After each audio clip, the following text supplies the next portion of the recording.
guys, I'm here today to show you how to make a flower that I've recently been kind of playing around with. It is a version of the puffy flower that Vicky made, and I made one a while ago with lace in between the petals, but the ones that I've been making, I love them, but they're a little too puffy for smaller projects. So I made basically a less puffy flower. So I'm just going to show you how I did that.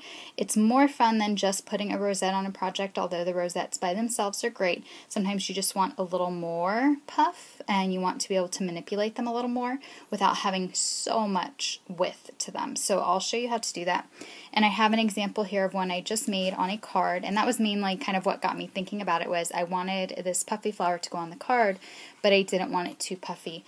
And this card is for a very sweet young lady named Frankie, and Frankie is Neri's daughter, and I made this card for her birthday coming up. And I'm going to put a link below to a channel. It is, well, actually to the video.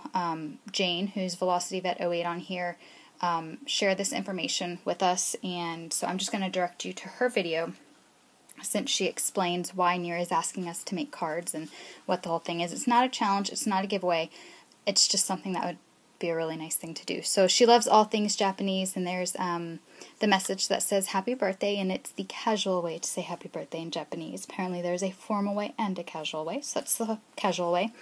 And then on the inside I just wrote just a quick message. You know, it says happy birthday in Japanese, and then goodbye, and that says love. So just a very quick card for her. And whenever I think of, you know, Japanese or Oriental styles, I generally think of flowers and reds and blacks, so that's kind of what I went for. So I hope that she likes it. And now let me go ahead and show you how I made this flower.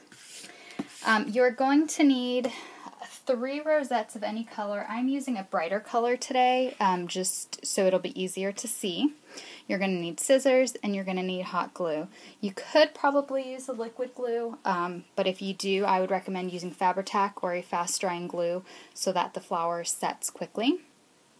And you're going to need scissors to cut the flower. So yes, you do have to cut the rosettes, and for those of you that have trouble cutting the rosettes, this is going to be even more difficult because you're going to cut them into 4 pieces. So like I said, you only need 3. Actually, you only need 2 1/2. So I'll go ahead and cut one of those in half now and set it to the side, and I can use it for something else. And I would recommend having some kind of base to be able to shape the flowers on. I just cut a piece out of cardstock. You can, of course, use felt or cardboard. So you're going to cut your rosettes into 4ths this time. And you're going to want to make sure you have a good quality rosette, because when you do cut them into smaller pieces, they do tend to fall apart. No matter what type of rosette you use, you will have little frayed pieces coming off just because you're cutting fabric, and that's just the nature of it. But you don't want your center to fall out. And as long as you have a rosette, I'll show you on this one, as long as you see that it's sewn in a circular pattern, then it should work fine. And so you're going to cut them into little 4ths. I think the way with the puffy flowers was cutting them and then folding them, and I found that although that gave it a lot of dimension, which I like, for smaller projects I don't like that. I want something a little more manageable in the smaller projects. So very, very simple to do. This will be a quick tutorial. I normally put my glue onto my base. So for this, I normally do like half at a time. So I just put a whole bunch of hot glue, and what I'm going to do now is make sure that I start gluing my pieces so that the center corner is touching this. And you want to make sure that you've got the correct corner, because when you cut them into 4ths, it almost is undistinguishable which part is the outer edge and which part is the middle. So a trick is always looking on the back to see that you're going in the right way. And basically for those the first 3 pieces, you want that to take up half of the rosette. Now what's nice with this is you can make it bigger or smaller as you wish. You can have them pulled further out to make it a larger rosette, or you could have it pushed further in to make it a smaller rosette. So now I'm going to do the other half, and this part I'm a little more careful with because, you know, I'm limited on space a little more. And again, I want the 3 parts of my rosette to take up half of the space. So let me put this one on. And it just takes practice when you're placing them to place them in the correct area. And that one actually, sorry, knocked you guys. This one needs to be a little further out.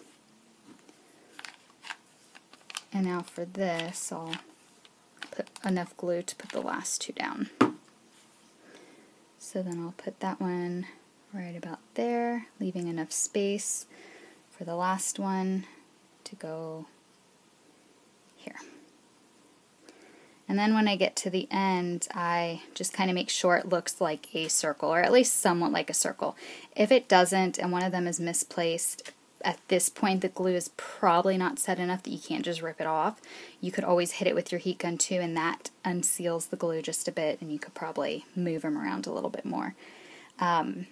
So there you have your base layer. And you have, you know, it looks like more puff and more shape than just a regular rosette, just than one singular rosette. And you've only used, at this point, you've only used 6/4, which is 1.5 rosettes. And for your middle layer, you're only going to need 1 whole rosette, which is your last 4/4. So for this last one, I will do half at a time. So again, if you aren't sure what is your end and what is your inner corner, always look on the back. And I'm going to place it so that it's further in, like this. And this will be smaller than a smaller than a regular rosette, a little bigger than a small rosette. But because you're using 4 individual cut pieces and placing them, you're getting more movement and just a more unique and custom look. Now I cut the netting off. You could of course leave the netting on and that would give it a really shabby finish. For this I just decided to cut them off. I do like the way it looks with the netting cut off, and depending on what project you may want to leave the netting on for a really shabby fun look. So that is it, and it only took, like I said, 2.5 rosettes. You could put some sort of little button or pearl in the middle, and I'm going to see if I've got something real close on hand. Yeah, I'll use this little button. And what I like about these is you can use even the tiniest little center, and it looks great. So I'm just going to use a tiny, tiny flatback pearl. Well, not tiny, but a smaller flatback pearl that matches, and then there you have it. And you can fluff it up a little, but it's still not super thick. You see what I mean? It's not, it's flat enough that you could use it on a smaller project, or if you want to use it on a scrapbook page and you don't want too much dimension, then you could certainly use it. So that is my less puffy flower. If you look at these two, this one is smaller, and I believe it was because I started with a smaller base, so I kind of pushed the pieces in a little bit further than I needed to, but that just shows you how you can customize your flowers depending on what project you want them for. You could make a larger flower or a smaller flower, which this one is pretty much the size of an actual rosette, whereas this is the size more of a larger rosette, and I just really like the custom fun look that you get. So I hope you guys give this a try.